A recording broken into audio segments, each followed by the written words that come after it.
Hello, welcome to Crimson Noir. Important. It was generally agreed in St. Mary Mead that nothing very alarming could happen during the annual harvest supper. The event was too familiar, too well arranged, and too thoroughly supervised by Mrs. Hargreaves, who regarded disorder as a personal insult. The long tables had been set in the village hall with checked cloths, brass candlesticks, and vases of late chrysanthemums.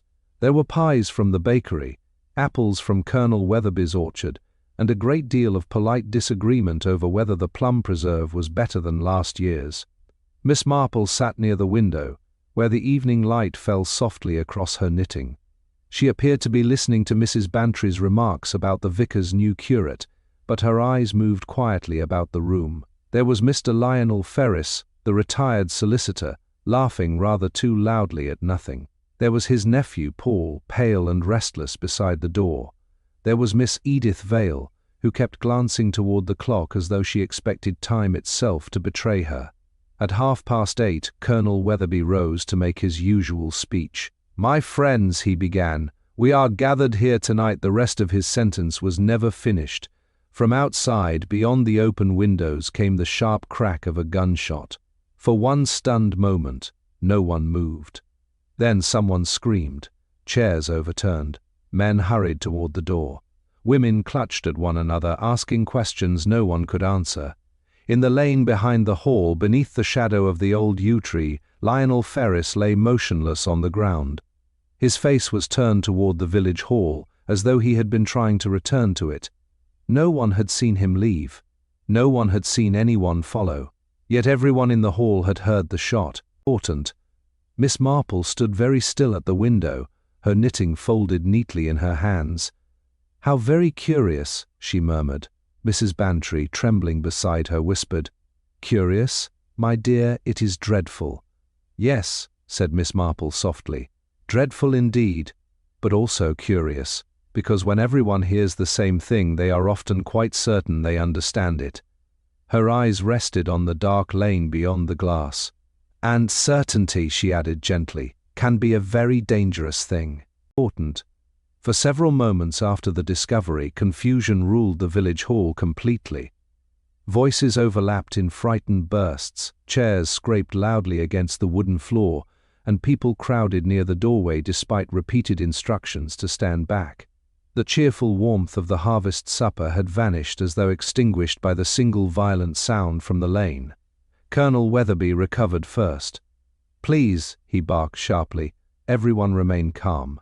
His military tone steadied the room somewhat, though not entirely. Mrs. Hargreaves had begun weeping into a handkerchief, while the vicar attempted unsuccessfully to usher the more excitable villagers away from the windows. Outside beneath the yew tree, Dr. Simmons knelt beside Lionel Ferris with grave concentration. A lantern had been brought from the hall, its trembling light falling unevenly across the narrow lane and the fallen man's grey coat. At last the doctor rose slowly. "He's dead," he said quietly. The words settled heavily over those gathered nearby. Paul Ferris stared at his uncle in visible shock. "Dead? But that's impossible. I was speaking with him only minutes ago." Dr. Simmons removed his spectacles wearily. "I am afraid there is nothing to be done. Inspector Graves from Much Benham was sent for at once, though everyone knew it would take time before he could arrive. Until then, the villagers remained suspended in a peculiar state between fear and fascination." Miss Marple stood slightly apart from the others near the edge of the lane. Her mild blue eyes moved thoughtfully from the body to the open hall doors beyond. Mrs. Bantry approached her nervously. "My dear, who could possibly have done such a thing?" Miss Marple folded her shawl more closely around herself. "Important. That," she replied softly, "depends very much upon whether we are asking who fired the shotter who wished everyone to hear it." Mrs. Bantry blinked in confusion. "Surely they are the same thing." "Perhaps," Miss Marple murmured, "but perhaps not." The lantern light flickered as Colonel Weatherby bent near the body. "There's no weapon," he observed grimly. Paul Ferris looked up sharply. "What?" "No revolver, nothing." A murmur passed through the small gathering. Dr. Simmons frowned. Then whoever fired the shot removed it afterward. But no one was seen, said Mrs. Hargreaves weakly. Everyone was inside the hall. The doctor glanced toward the open windows. Not necessarily everyone. That possibility spread quickly through the villagers, bringing with it immediate speculation. Miss Edith Vale insisted she had seen a shadow moving near the lane shortly before the shot. The curate declared nervously that he thought he had heard footsteps outside earlier in the evening. Mrs. Finch announced with certainty that strangers had been passing through the village all week. Miss Marple listened quietly without interruption. Inside the hall, Inspector Graves finally arrived shortly before 10 o'clock. He was a broad, practical man whose expression suggested immediate irritation at being called away from his supper. Yet the sight of the body beneath the yew tree altered his mood at once. He questioned Dr. Simmons briefly, then turned to the villagers gathered nearby. "Now then," he said firmly, "I want a clear account of exactly what happened." The explanations came all at once. Everyone had heard the shot. No one had seen anyone. Lionel Ferris had apparently slipped outside unnoticed during Colonel Weatherby's speech. Inspector Graves listened with growing impatience. Important. So in a hall full of people, he said at last, not one person observed the victim leave his seat. An uncomfortable silence followed. Miss Marple spoke gently from near the gate. "People rarely observe departures, Inspector. Only arrivals. It is a curious feature of human nature." The inspector glanced toward her briefly before returning to his notes. "And Mr. Ferris had enemies?" Paul Ferris answered quickly. "Not enemies exactly. My uncle could be difficult at times, but nothing more." Miss Edith Vale looked away at once. Inspector Graves noticed immediately. "You disagree, Miss Vale?" She hesitated visibly. "Mr. Ferris had disagreements with several people in the village." "What sort of disagreements?" "Oh, legal matters mostly. Property boundaries, wills, old disputes." Her voice lowered slightly. He knew too much about everyone. That remark lingered unpleasantly in the cool night air. Inspector Graves crouched beside the body again, studying the position carefully. He was facing the hall, he murmured, as though returning toward it. "And the shot?" asked Colonel Weatherby. "At close range, I think." Paul Ferris ran a hand shakily through his hair. But how could anyone approach him unseen? No one answered. Miss Marple's gaze drifted slowly toward the brightly lit windows of the village hall. Inside, abandoned plates and half-finished glasses remained scattered across the long supper tables, frozen exactly as they had been at the moment of the shot. Something about that stillness seemed to interest her more than the body itself. Inspector Graves rose again. "Until we know otherwise," he announced, "I shall assume the killer was someone present here tonight." A murmur swept immediately through the gathered villagers. Important. Fear changed direction then. No longer outward toward some unknown intruder, but inward toward one another. Miss Marple gave the faintest sigh. "Yes," she murmured softly. "That is always the truly uncomfortable part." Important. By the following morning, St. Mary Mead had divided itself neatly into two camps. There were those who believed the murderer must have come from outside the village, slipping away unseen into the darkness after the shot. And there were those who believed, with growing unease, that the killer had stood among them in the village hall only moments before Lionel Ferris died. The second possibility disturbed everyone far more. At the Blue Boar Inn, conversations stopped abruptly whenever a familiar face entered. Curtains twitched along the lane. Even ordinary greetings carried a strange hesitation, as though every villager had suddenly become aware of how little they truly knew about one another. Inspector Graves returned early to continue his inquiries. He established himself in the small reading room beside the hall and began speaking to the supper guests individually. Paul Ferris was among the first. The young man looked exhausted, his pale face drawn from lack of sleep. He sat opposite the inspector with tightly clasped hands, struggling to maintain composure. "You were your uncle's nearest relative?" Inspector Graves asked. "Yes, and you worked for him." "For a time, in his office." The inspector made a brief note. "Your relationship was a close one?" Paul hesitated slightly. "As close as possible under the circumstances." "What circumstances?" My uncle was not an easy man. That, Inspector Graves reflected privately, was becoming increasingly clear. He argued with people often? Yes. About legal matters? And personal matters, Paul admitted quietly. My uncle liked control. He involved himself in everyone's affairs. Inspector Graves leaned back slightly. Did anyone threaten him recently? Paul looked uncertain. Not directly, but important.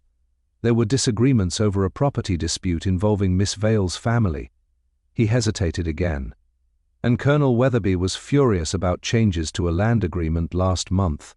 The inspector's expression sharpened slightly. Interesting. Meanwhile, Miss Marple sat in the garden behind the vicarage with Mrs. Bantry, shelling peas with gentle patience while the village gossip unfolded around them like a particularly predictable storm. My dear, Mrs. Bantry whispered, everyone is saying Paul Ferris must inherit a considerable sum. Miss Marple nodded mildly. Yes, which naturally makes him appear suspicious. Well, surely it would. Oh yes, Miss Marple agreed pleasantly. But inheritance is such a very obvious motive. One must always treat obvious motives carefully. They have a tendency to arrive too quickly. Mrs. Bantry frowned. Then who do you suspect? Miss Marple smiled faintly. At present, dear Mrs. Bantry, I suspect human nature. It has an excellent record in these matters. At the hall, Inspector Graves had moved on to Edith Vale. She entered nervously, her gloved hands twisting tightly together. You knew Mr. Ferris well? The inspector asked. Only as one knows anyone in a village. And yet you appeared uncomfortable when his disputes were mentioned last night. A faint flush rose in Edith's cheeks. My father lost a piece of land because of him, she admitted quietly. Mr. Ferris handled the documents personally. Was there a bad feeling? There always was afterward. Inspector Graves watched her carefully. Did you see Mr. Ferris leave the hall? No. Did you leave your seat at any point during Colonel Weatherby's speech? Edith hesitated almost imperceptibly. Only briefly. For what reason? I went to the cloakroom. Important. And no one accompanied you? No. The inspector's pencil paused. When exactly was this? I am not certain. That uncertainty interested him greatly. Outside, near the lane where the shooting had occurred, Miss Marple stood examining the ground with thoughtful attention. Most traces from the previous evening had already been disturbed by villagers and constables moving back and forth. Yet something continued to trouble her. Colonel Weatherby approached from the gate. Curious business, he muttered grimly. Yes, Miss Marple replied softly, particularly the sound. The colonel looked puzzled. The gunshot? Yes. Well, everyone heard it plainly enough. Miss Marple's eyes drifted toward the hall windows. That is exactly what troubles me. Colonel Weatherby frowned. I don't follow. My dear Colonel, people are surprisingly unreliable where sound is concerned. They remember hearing things much more confidently than seeing them. She paused gently. And when many people hear the same thing simultaneously, they become very certain about when it happened. The colonel stared at her. You think the shot wasn't fired when we heard it? Miss Marple folded her hands quietly. I think, she said carefully, that everyone assumed the sound and the death occurred at the same moment. But assumptions can be very dangerous. Inside the reading room, Inspector Graves questioned Dr. Simmons. You examined the body immediately? Yes. And death was instantaneous. The doctor hesitated slightly. Not necessarily.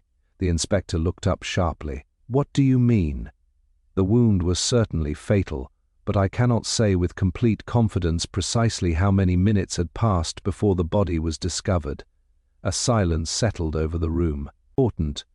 Inspector Graves slowly closed his notebook. Outside beneath the yew tree, Miss Marple looked thoughtfully toward the village hall once more. The open windows, the interrupted speech, the sudden crack that sent everyone rushing outward, and Lionel Ferris already lying in the lane. Yes, she murmured softly, that becomes much more interesting indeed.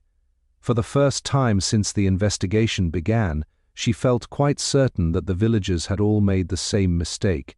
They had mistaken noise for timing, and somewhere within that mistake the truth was hiding very comfortably. Important.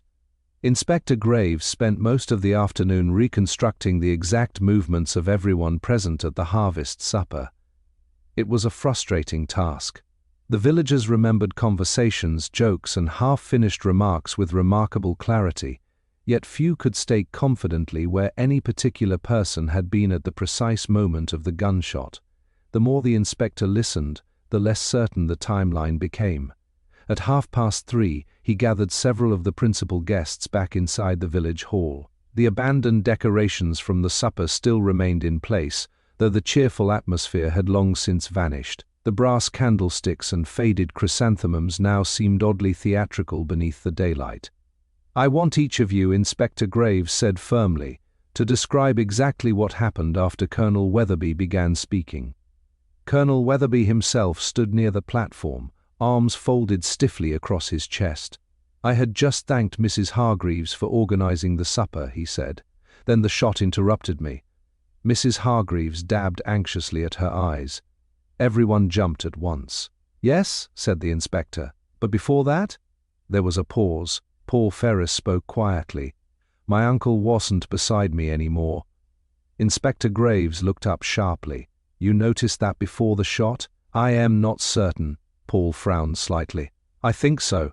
"You think?" Paul ran a tired hand through his hair. "Everything happened so quickly." Miss Edith Vale sat near the window, visibly uncomfortable beneath the inspector's attention. "You left your seat shortly beforehand," he said. "Yes." "And returned before the shot?" "I believe so." Inspector Graves studied her steadily. "You believe?" Edith lowered her eyes. "Important. I heard the sound while near the back corridor." The room grew still. "You were not in the hall?" "No." Inspector Graves leaned back thoughtfully. "Did you see anyone else leave?" "No." "Or enter?" "No." Her uncertainty troubled him less than her fear. Across the room, Miss Marple sat quietly beside Mrs. Bantry, her knitting resting untouched in her lap.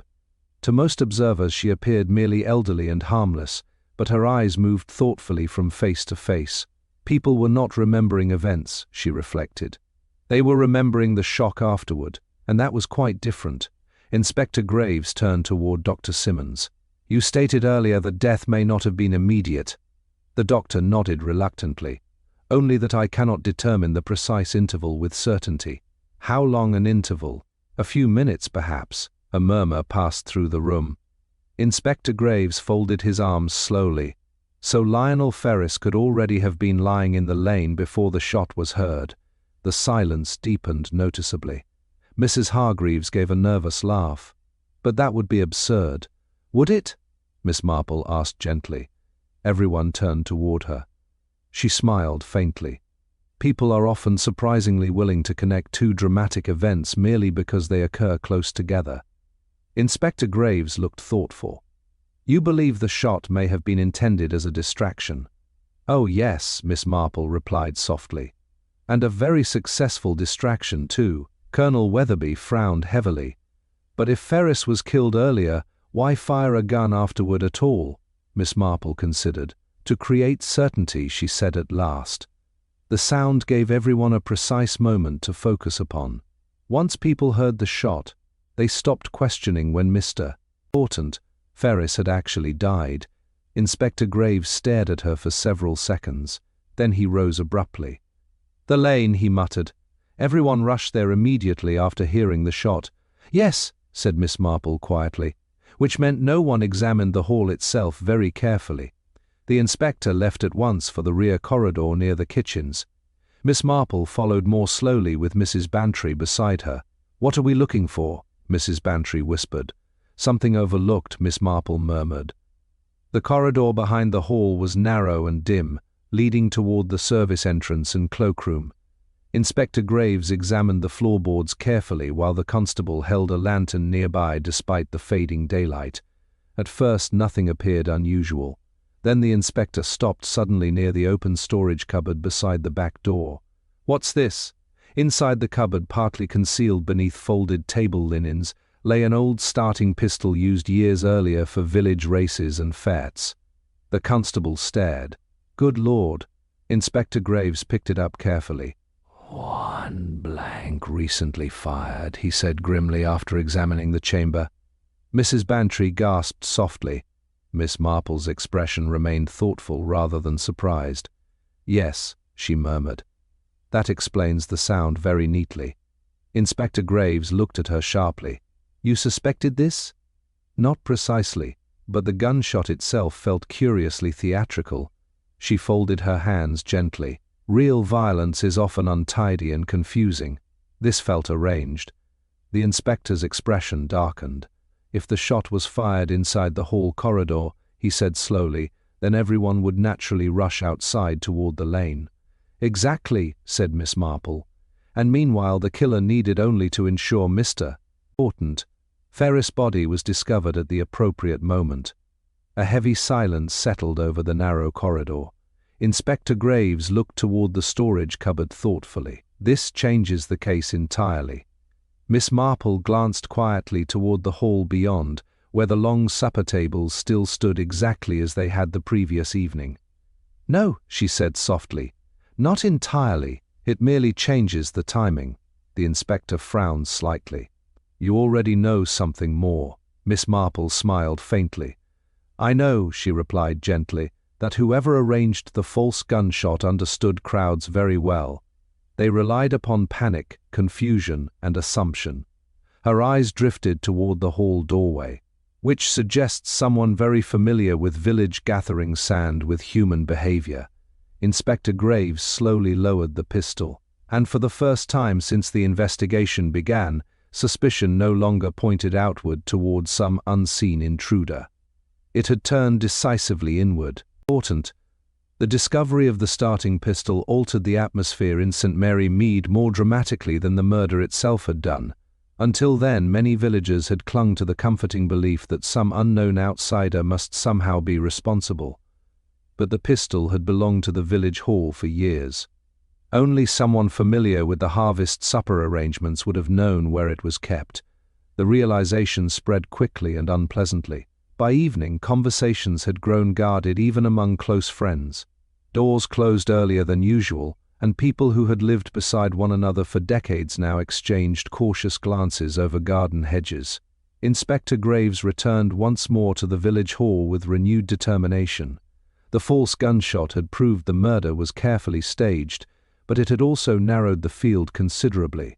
Someone inside the hall had orchestrated the panic. The question was who? Miss Marple sat quietly near the platform while the inspector retraced the events surrounding the speech. The long tables remained in place, though the flowers had begun to wilt noticeably since the supper. "Colonel Weatherby," the inspector said, "where exactly were you standing when the shot was heard?" "Here." The colonel tapped the floor near the platform. Everyone's attention was toward me. Inspector Graves nodded slowly. "And the back corridor would have been momentarily empty." "Yes," said Miss Marple softly, "because no one looks away from a speech at the exact moment it is interrupted." The inspector glanced toward her thoughtfully. "That gave the killer an opportunity to fire the blank unseen. And create confusion," Miss Marple added gently. "Confusion is extraordinarily useful to frightened people." Important. Inspector Graves turned toward Edith Vale. "You admitted being near the corridor at the time." Edith looked pale immediately. "I already explained I had gone to the cloakroom." "And did you see anyone near the storage cupboard?" "No." "Did you hear the shot from inside the hall?" Her expression flickered uncertainly. "I am not sure." The inspector's eyes narrowed slightly. "You're not sure?" It happened very quickly. Miss Marple watched Edith carefully. Fear again. But not guilt, she thought. Fear of being involved. Fear of being noticed. Paul Ferris sat nearby, visibly strained by the continuing investigation. "My uncle was already dead before the shot," he said suddenly. "Then someone moved the body into the lane afterward." Inspector Graves nodded. "Most likely." Paul swallowed hard. "But why?" "Because," Miss Marple replied quietly, "the lane was symbolic." Everyone looked toward her. She folded her hands calmly. Mr. Ferris was found beneath the yew tree facing the hall, almost as though the killer wished him to appear interrupted while returning. She paused gently. "But appearances arranged too carefully often reveal themselves." Inspector Graves considered this. You think the body position was deliberate? Oh yes. The inspector moved slowly toward the lane entrance. Then the victim was probably killed somewhere closer to the hall itself. That would be simplest, Miss Marple agreed. At that moment, the constable entered carrying several folded tablecloths from the storage room. Found these near the back cupboard, sir. Inspector Graves frowned slightly. And? One of them has stains. The inspector unfolded the cloth carefully upon the nearest table. A dark reddish mark spread faintly across one corner. Important. Paul Ferris went visibly pale. Blood, murmured Dr. Simmons after a brief examination. A heavy silence settled over the room. Inspector Graves looked slowly around the hall. So Lionel Ferris was attacked here. Mrs. Hargreaves gave a soft cry of horror. In the hall itself. Most likely near the corridor, the inspector replied grimly. The body was then moved outside before the false shot created panic. Miss Marple's eyes drifted thoughtfully toward the platform once more. Yes, she murmured. That explains the timing very well. Inspector Graves folded the stained cloth carefully, but not the motive. No one answered immediately. Then Colonel Weatherby cleared his throat heavily. There's something else you should know. The room turned toward him. I argued with Ferris yesterday afternoon. Inspector Graves looked sharply interested. About what? The land dispute. The colonel's jaw tightened. Ferris manipulated legal boundaries against my tenant farmers. Several families nearly lost grazing rights, and witnesses saw this argument. Yes. Paul Ferris looked exhausted suddenly. My uncle argued with half the village. Perhaps, said Inspector Graves, but not everyone had opportunity. Miss Marple glanced quietly toward the colonel. Anger, she reflected. Real anger, certainly, but uncomplicated anger rarely produced such careful staging. The inspector resumed questioning. Who remained inside the hall shortly before the speech began? Mrs. Hargreaves frowned thoughtfully. Only those arranging final preparations. Bimes? She hesitated. Edith Vale helped briefly. So did Paul Ferris. Her expression shifted uncertainly. And the curate carried extra glasses through the back corridor. Inspector Graves made several notes. Important, the circle was tightening now. Yet something continued to trouble Miss Marple deeply. Not the false gunshot, not the body, but the extraordinary effort made to manipulate timing itself. People killed in anger often concealed actions, but only particular kinds of people manipulated perception. Her gaze drifted slowly across the room toward the abandoned supper tables. Then suddenly she noticed something small near the far end of the platform. A missing chair. Not entirely missing, she realized, merely moved, very slightly. Her expression sharpened almost imperceptibly. How interesting, she murmured softly. Inspector Graves looked toward her immediately. What is it? Miss Marple rose carefully from her chair and crossed toward the platform. This chair, she said gently. It belonged beside the others during the supper arrangement, yet someone moved it afterward. The inspector frowned. Why would that matter? Miss Marple touched the back of the chair lightly. Because, she replied quietly, people move furniture instinctively after moments of shock. They straighten things. Her eyes lifted thoughtfully. Unless, of course, the furniture was moved for another reason entirely. Inspector Graves stared at the chair, then toward the corridor. And slowly, for the first time, a far more troubling possibility began forming in his mind. Important. Inspector Graves remained in the village hall long after the others had gone home, studying the displaced chair with growing concentration. The hall had become strangely oppressive now that the noise and confusion of the harvest supper were gone. In the silence, every small irregularity seemed suddenly important. The chair stood near the edge of the platform, only slightly removed from its original position. To most people, it would have appeared insignificant. But Miss Marple continued looking at it thoughtfully. You believe it was moved during the murder? The inspector asked. Perhaps afterward, she replied gently, though not necessarily by the murderer. Inspector Graves frowned. Then by whom? Miss Marple smiled faintly. Someone tidying. The inspector gave a short sigh. You make tidying sound criminal. Oh no, said Miss Marple softly. merely revealing. Human beings are remarkably predictable about disorders. They straighten cushions after quarrels, close drawers after searching them, and arrange chairs after panic. Her eyes drifted toward the platform, particularly conscientious people. Inspector Graves considered this silently. The hall committee members, he reflected, were all exactly that sort of person, Mrs. Hargreaves in particular. At that moment the constable entered carrying a small notebook discovered beneath one of the supper tables. "Found this wedged against the leg, sir." Inspector Graves took it at once. The notebook belonged to Lionel Ferris. Inside were legal notes, payment reminders, and several names carefully underlined in blue pencil. One name appeared repeatedly: Edith Fowler.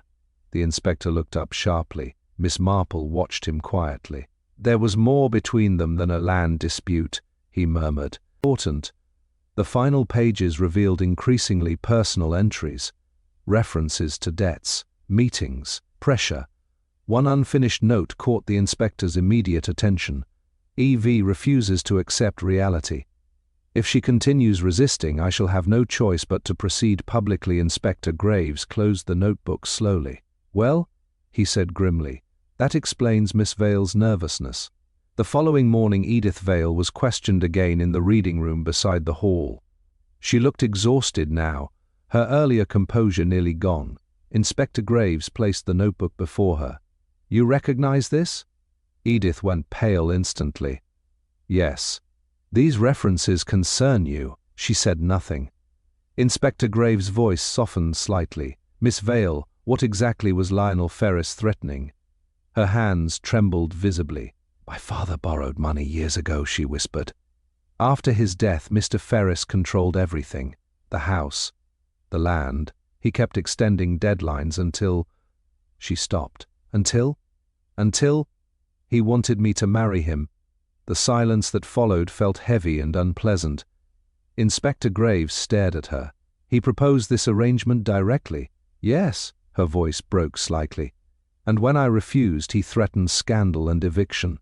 The inspector leaned back slowly. Outside the reading room window, Miss Marple sat quietly in the garden with Mrs. Bantry, shelling beans beneath the weak autumn sunlight. "My dear," Mrs. Bantry whispered, "surely Edith had motive now." "Oh yes," Miss Marple agreed gently. "A very strong one."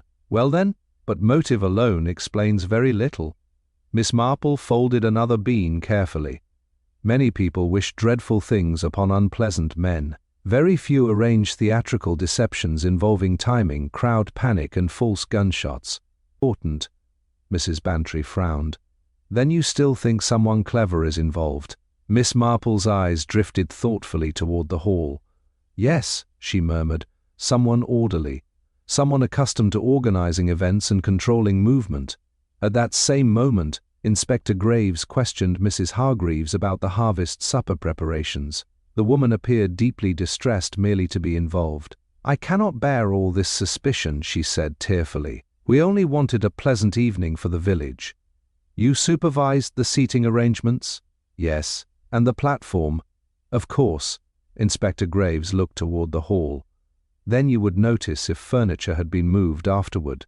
Mrs. Hargreaves hesitated. "Well, yes." The inspector's expression sharpened immediately. "You noticed something?" She twisted her handkerchief nervously. "Only the chair near the platform. It was slightly crooked after everyone rushed outside." "And you straightened it?" "Yes." Her voice trembled faintly. "I hardly thought it mattered." Inspector Graves exchanged a quick glance with Miss Marple, who had just entered quietly from the garden. "Oh, but it mattered a great deal," Miss Marple said softly. Mrs. Hargreaves looked startled. "I only put it back properly." "Yes," Miss Marple replied gently, "because disorder upset you." "Quite naturally." Inspector Graves stepped closer. "Where exactly had the chair been moved from?" Mrs. Hargreaves frowned in concentration. "Closer to the curtain beside the platform steps." The inspector turned sharply toward the platform. A narrow curtain concealed the small storage alcove used during village events. Slowly, very slowly, the shape of the evening began rearranging itself in his mind. The false gunshot, the panic, important, the moved body. And now the chair is positioned near the curtain. Miss Marple folded her hands quietly. Yes, she murmured, that is beginning to explain everything. Inspector Graves stared toward the curtained alcove. You think someone was hiding there? Not hiding, Miss Marple corrected softly. Waiting. A silence settled heavily across the room.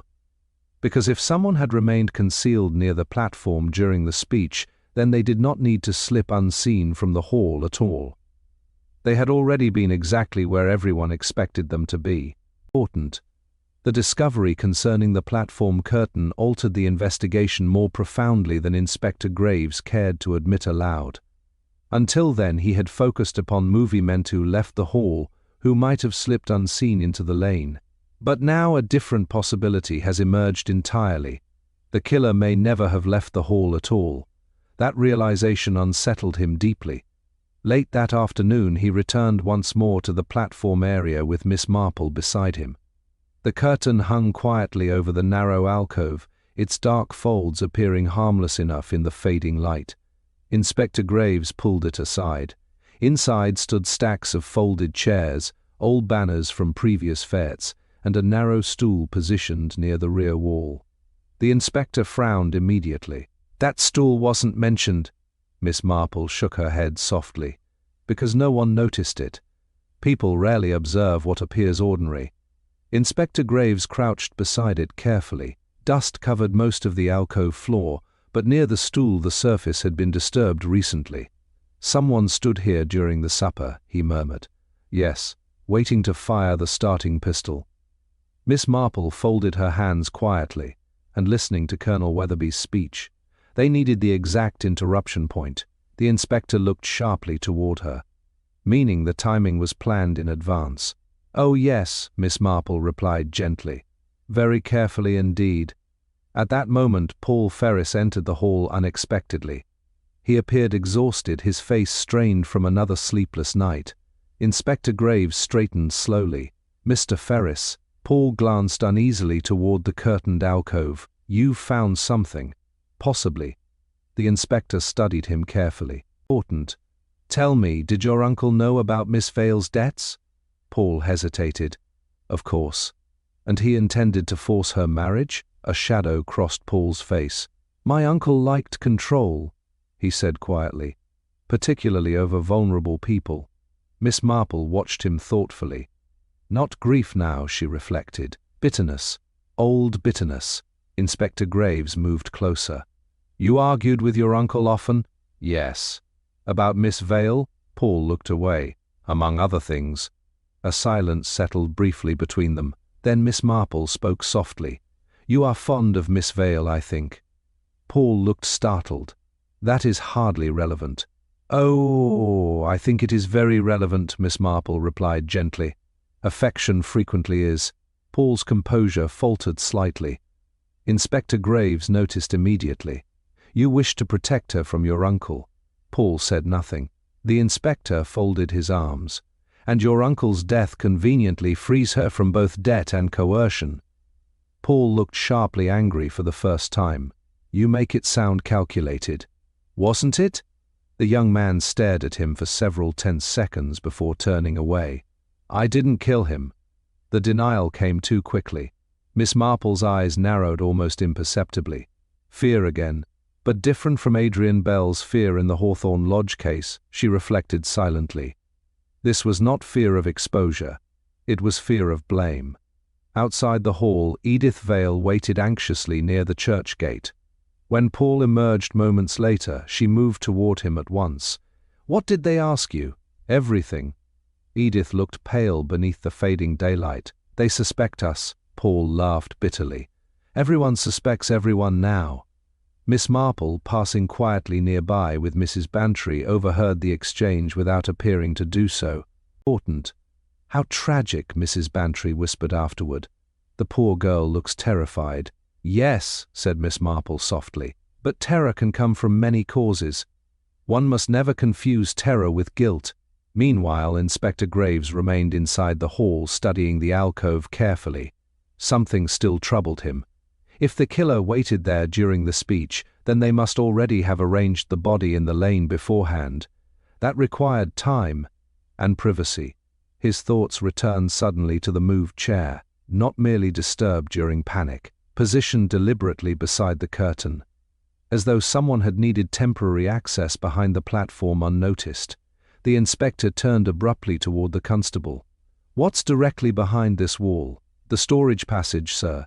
Leads around toward the rear lane." Inspector Graves stared. "A passage?" "Yes. Used mostly for deliveries during fêtes." The inspector pulled the curtain wider and discovered a narrow side door almost concealed within the paneling. For several seconds he said nothing at all. Then quietly, "Good God!" Miss Marple stepped beside him. "How very convenient," she murmured. The inspector opened the narrow door slowly.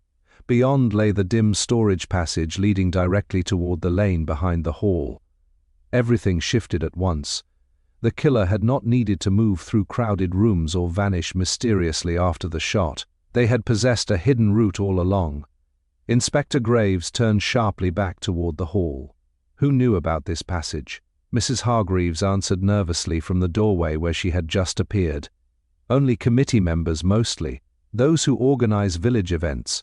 The inspector's expression darkened immediately. "Names." Mrs. Hargreaves swallowed. "Myself, Important, Colonel Weatherby, the curate." She hesitated faintly. "And Paul Ferris helped with deliveries earlier in the week." A heavy silence followed. Miss Marple looked quietly toward the narrow passage. Now the arrangement made sense. The body positioned before the speech. The killer concealed behind the curtain. The blank shot fired at the precise moment needed to send everyone rushing outside. Simple, orderly, and remarkably calm. Too calm, she thought suddenly. Far too calm for a crime committed in emotional panic. Her eyes drifted slowly toward the distant churchyard where Edith Vale waited alone beneath the fading evening sky. "No," she murmured softly. "Something is still wrong." Important. That night, Inspector Graves remained awake far later than usual, reviewing every statement and movement connected to the harvest supper. The newly discovered passage behind the platform had simplified the mechanics of the crime considerably, yet instead of bringing clarity, it deepened his unease. The murder now appeared almost too organized. Lionel Ferris had been killed before the false gunshot. His body had been placed in the lane. The killer then waited behind the platform curtain and fired the starting pistol at the precise moment needed to create panic. It was clever, coldly clever, and yet something about it continued to resist fitting naturally beside the emotional motives emerging elsewhere. Miss Marple arrived at the hall early the next morning carrying a small basket of wool, as though she had come merely to pass a peaceful hour. Inspector Graves looked up from his papers wearily. "I hope," he said dryly, "you have brought answers with the knitting." Miss Marple smiled faintly. "Oh no, only questions," the inspector sighed. "I already have far too many of those." Miss Marple settled quietly into a chair near the window. "You are troubled because the crime feels excessively planned," she observed gently. Inspector Graves stared at her. "Yes. And yet the motives we have discovered are emotional ones. Fear, resentment, desperation." She folded her hands neatly. "Those emotions usually produce disorder, not theatrical timing." The inspector leaned back slowly. "Exactly." A silence followed. Then Miss Marple spoke again. "Tell me, Inspector, who benefited most from everyone believing the murder occurred during the speech itself?" The inspector frowned slightly. "The killer." "Yes, but more specifically?" He considered. "Important. If everyone focused on the speech timing, then no one would examine events before it." Miss Marple nodded softly. "And who was with Lionel Ferris before the speech?" Inspector Graves looked down at his notes. "Several people. Paul Ferris, Edith Vale, Colonel Weatherby." He paused suddenly. "The curate." Miss Marple's knitting needles clicked quietly. "The curate assisted with preparations near the rear passage," she said. "Yes. And unlike the others, no one has questioned his movements very carefully." Inspector Graves sat upright slowly. The Reverend Stephen Hale had seemed too nervous and harmless to attract much suspicion. A thin, anxious man in his early 40s, He spent most of the investigation apologizing for unhelpful observations and appearing distressed by conflict. Yet he had known the hall perfectly, known the storage passage, known the supper schedule, and, Miss Marple reflected quietly, timid people sometimes planned far more carefully than bold ones. At that same moment, the Reverend Hale sat alone in the vicarage study staring at a stack of unpaid bills spread across his desk. His hands trembled slightly as he folded one letter closed again. A soft knock interrupted him. "Come in." Edith Vale entered hesitantly. "I hope I'm not disturbing you." "No, no." He attempted a weak smile. "Not at all." Edith looked troubled. "The inspector questioned me again this morning." The Reverend lowered his eyes. "I'm sorry. They think Paul may be involved." A silence settled heavily between them. Then Edith spoke more quietly. "You said none of this would happen." The Reverend's expression tightened at once. "No one could have predicted, but you promised." He stood abruptly. "Edith, please." She stared at him with growing fear. "Important. You told me Lionel only meant to frighten us." The Reverend turned pale. Outside the partially open study door, Miss Marple paused very still. Her expression did not change. But the final missing piece settled gently into place. "Ah," she thought sadly. "How very unfortunate."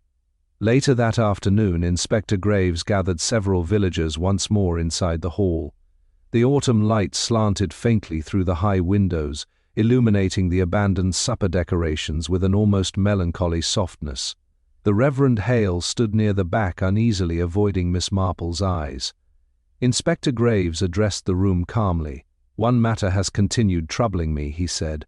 "The extraordinary level of planning involved in this crime." No one spoke. The false gunshot, the passage, the body placement, none of it suggests sudden anger. Paul Ferris frowned slightly. "Then what does it suggest?" Miss Marple answered quietly before the inspector could speak. "Fear." Everyone turned toward her. "Not ordinary fear," she continued gently, "but long-standing fear.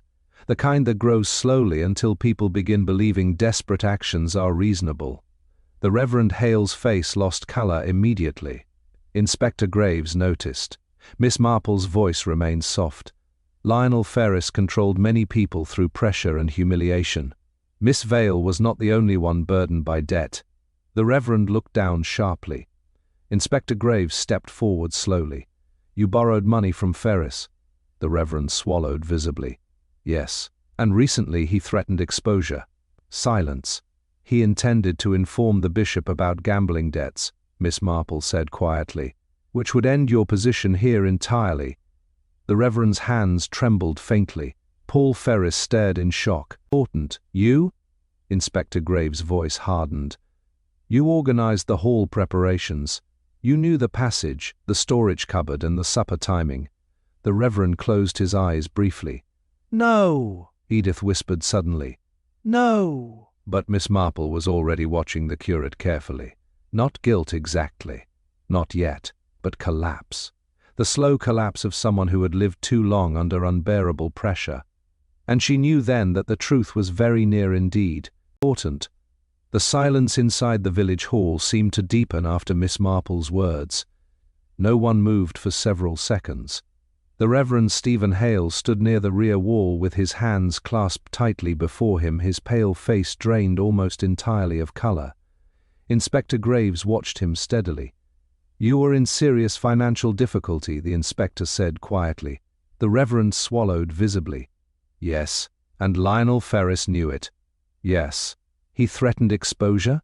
The Reverend lowered his eyes. "He enjoyed humiliating people." A murmur passed faintly through the room. Miss Marple remained seated near the window, her knitting folded neatly in her lap. Her expression held neither accusation nor triumphantly a quiet sadness. Inspector Graves stepped closer. "You had access to the rear passage and the starting pistol." "Yes, and you understood exactly how the supper arrangements would unfold." The Reverend's composure wavered slightly. "I only wanted him to stop." Paul Ferris stared at him in disbelief. "You killed him?" "No." The Reverend looked up sharply. "No, I did not." The denial came instantly and with such desperate force that the room fell silent again. Inspector Graves narrowed his eyes slightly. Then explain. The Reverend ran a trembling hand across his forehead. I met Lionel behind the hall before the speech, he said quietly. He demanded money I didn't have. He said he would expose everything publicly if I failed again. His voice tightened painfully. I begged him for more time. And, he laughed at me. A strained silence followed. I left him there alive, the Reverend whispered. I swear it. Inspector Graves studied him carefully. Then why arrange the false gunshot? The Reverend looked suddenly exhausted. Important. Because when I returned through the rear passage a few minutes later, he was already dead. The words settled heavily across the hall. Edith Vale covered her mouth with one trembling hand. Inspector Graves spoke slowly. You found the body? Yes. And instead of reporting it immediately, you staged the shooting. The Reverend closed his eyes briefly. I panicked. Miss Marple's gaze lifted thoughtfully. Ah, she thought. Now it sounded human. Inspector Graves folded his arms. You expect us to believe you discovered a murdered man and responded by creating a false crime scene? The Reverend gave a broken laugh. I knew no one would believe I hadn't killed him. Not with the debts, not with the threats. His shoulders sagged heavily. I thought, if people believed the shot happened during the speech, then perhaps suspicion would scatter elsewhere. Paul Ferris stared at him with growing horror. You moved the body? Yes. And fired the blank from behind the curtain. The Reverend nodded faintly. Inspector Graves remained silent for several long moments. The explanation fit too well. The passage, the pistol, the timing deception. All of it suddenly made sense. And yet Miss Marple's expression had not changed. She still looked troubled. Inspector Graves noticed immediately. You are dissatisfied, Miss Marple. She folded her hands gently, only thoughtful. The inspector frowned. The curate admits staging the scene. Yes. And I believe him entirely. The Reverend looked at her sharply. But? Asked Inspector Graves. Miss Marple glanced quietly toward the lane beyond the hall windows. There remains the matter of Lionel Ferris himself. A silence followed. What about him? Paul asked. Miss Marple's voice remained soft. Mr. Important. Ferris was an extremely cautious man, suspicious by habit, yet he agreed to meet the Reverend alone behind the hall shortly before the supper. Yes, said the inspector impatiently.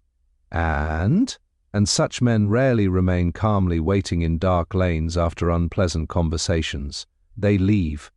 Inspector Graves stared at her. Miss Marple continued gently. The Reverend says he left Mr. Ferris alive. I believe that also. The Reverend looked visibly shaken. Then Miss Marple lifted one hand quietly. There is another detail, she said, one I found curious from the beginning. Everyone waited. The body position. Inspector Graves frowned slightly, facing the hall. Yes, Miss Marple nodded softly, almost as though Mr. Ferris had turned suddenly towards someone he recognized and trusted. Paul Ferris looked confused. What does that mean?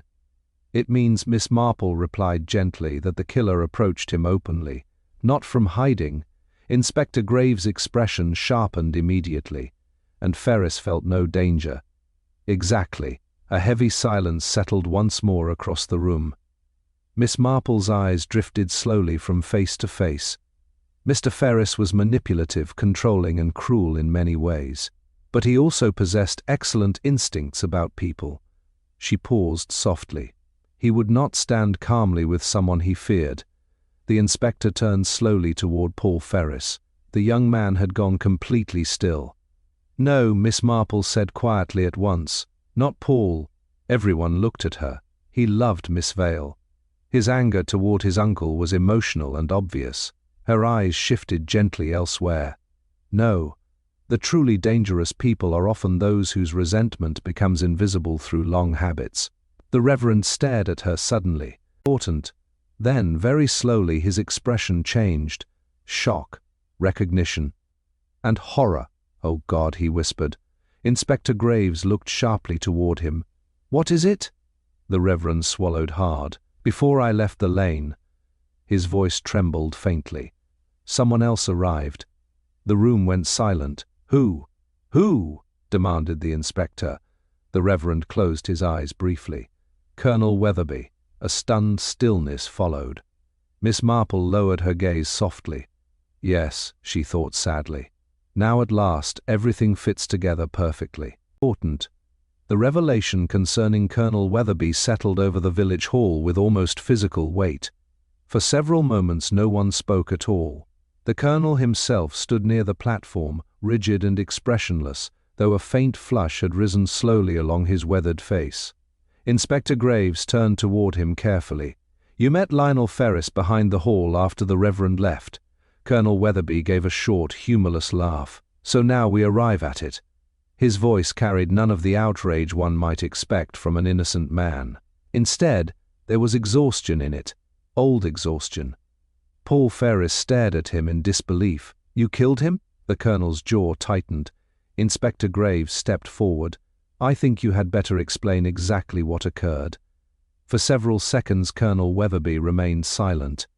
Then he drew a slow breath and looked toward the darkened lane outside the hall windows. "Ferris ruined people," he said quietly, "not for profit alone." He enjoyed watching decent men struggle beneath obligations they could never quite escape. The Reverend lowered his eyes. "He manipulated land contracts against my tenants." The colonel continued. Families who had worked in those fields for generations suddenly found themselves trapped by legal technicalities. His expression hardened faintly. "And when I confronted him, he laughed." Inspector Graves folded his arms. "That explains anger," he said. "Not murder." Colonel Weatherby looked tired suddenly, far older than before. "No," he admitted softly. "The murder came later." The hall remained perfectly still. "I saw Ferris speaking with the Reverend behind the hall before the speech. I followed shortly afterward because I suspected more bullying, more threats." His gaze drifted downward briefly. "Important. The Reverend had already gone when I arrived." "And Ferris was alive?" asked the inspector. "Yes." The colonel's voice roughened slightly. He was smug, amused. "He said the village belonged to men clever enough to control it." His hands tightened behind his back. Then he mentioned the tenant families again, said their removals would proceed before winter. A silence settled over the room. Miss Marple watched him quietly. Not sudden anger, she reflected, accumulated anger. Years of it. Colonel Weatherby continued in a lower voice. "I struck him." Edith Vale gasped softly. "It was not planned," the colonel said. "God help me, I only meant to stop him speaking." His face tightened painfully. He stumbled backward against the stone edging near the yew tree.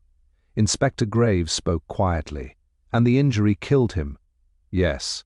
The colonel closed his eyes briefly. "When I realized what had happened, I panicked." The Reverend looked at him in stunned disbelief. "But the shot staging, I knew nothing about that." The colonel shook his head slowly. "I left him there and returned toward the hall. Then moments later the blank shot sounded and everyone rushed outside." He gave a bitter laugh. "When I saw the confusion afterward, I understood the Reverend had tried to protect himself." The Reverend sank slowly into a chair, pale with shock. Inspector Graves remained silent for several moments, carefully considering the sequence. Then he looked toward Miss Marple. "You knew?" Miss Marple folded her hands gently. "Not at first, but Colonel Weatherby troubled me from the moment the Reverend mentioned him." She glanced softly toward the colonel. The Reverend's fear was immediate and chaotic. The colonel's anger was much older and much quieter. "Important." Colonel Weatherby lowered his gaze. Miss Marple continued softly.